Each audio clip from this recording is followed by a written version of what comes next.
எதிலும் நிதானமாக செயல்படுவதுடன் அடுத்தவரின் ஆலோசனையை கேட்கும் தனுசு ராசிக்காரர்களே, இந்த மாதம் எதிர்பார்த்த காரியம் வெற்றிகரமாய் நடந்து முடியும். பண வரத்து இருக்கும். எதிர்பார்த்த உதவியும் கிடைக்கும். மன சஞ்சலம் ஏற்படுத்தும். வீண் பகைகள் ஏற்பட்டு விலகும்.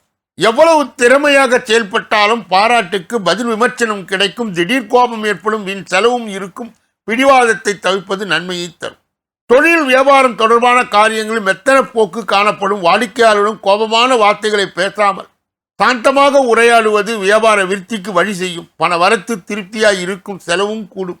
உத்தியோகத்தில் இருப்பவர் கூடுதலாய் உழைக்க வேண்டியது இருக்கும். சக ஊழியர்களுடன் கடுமையாக பேசாமல் நிதானத்தை கடைபிடிப்பது நல்லது. குடும்பத்தில் இருப்பவர்களின் செயல்கள் உங்கள் கோபத்தை தூண்டலாம். மிகவும் கவனமாய் பேசுவது, வாக்குவாதத்தை தவிர்ப்பது நன்மை தரும். கணவன் மனைவிக்குள் திடீர் மன வருத்தம் ஏற்பட்டு நீங்கும். அக்கம் பக்கத்தினுடன் அனுசரித்து செல்வது நல்லது.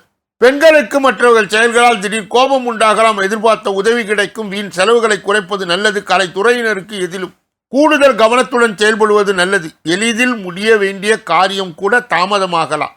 எந்த விஷயத்திலும் ஒரு முறைக்கு இருமுறை சிந்தித்து செயல்படுவது நல்லது. அரசியல் துறையினருக்கு மனதிலே தைரியம் உண்டாகும். எதையும் எதிர்கொள்கின்ற துணிச்சல் ஏற்படும். எதிலும் முன்னேற்றம் காணப்படும். இஷ்டத்திற்கு விரோதமான காரியங்கள் நடந்தாலும் முடிவு சாதகமாய் இருக்கும். மாணவர்களுக்கு கல்வியிலே காணப்பட்ட மெத்தன போக்கு நீங்கி சுறுசுறுப்பாய் பாடங்களை படிப்பீர்கள். பிடிவாதத்தை விடுவது நன்மையை தரும்.